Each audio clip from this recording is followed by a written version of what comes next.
মুহাম্মদ সাল্লাল্লাহু আলাইহি ওয়াসাল্লাম। জানো উনি কে? মুহাম্মদ সাল্লাল্লাহু আলাইহি ওয়াসাল্লামকে তোমার সাথে একটু পরিচয় করিয়ে দিই না, আমার মতো করে না, রবের মতো করে। কার মতো করে?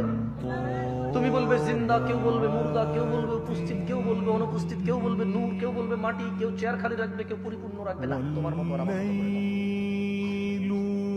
মুস্তাফা সাল্লাল্লাহু আলাইহি ওয়াসাল্লামকে রবের মতো করে তোমাকে একটু বুঝাই। দেখো তো পুরো পৃথিবীতে আর মানুষ 10 লক্ষ মানুষ মিলে র্যালি করবে, 10,000 কোটি টাকার স্টেজ করে ঈদে মিলাদুন নবী পালন করবে। দেখো তো রব যেভাবে সম্মান করে তাকে পার করতে পারবে কিনা। দেখো রব কিভাবে সম্মান করেছে রাসূলকে সাল্লাল্লাহু।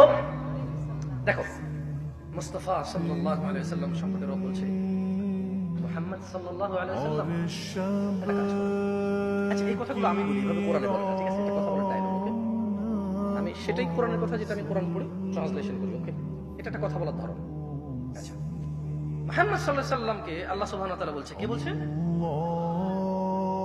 কার রব? আল্লাহ। কার রব? সবার, যিনি প্রতিপালন করে সবকিছুকে, যিনি পালন। লা ইলাহা ইল্লাল্লাহ।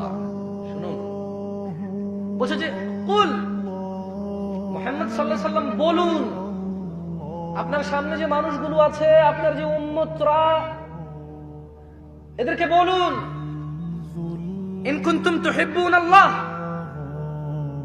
এ মানুষ শোনো,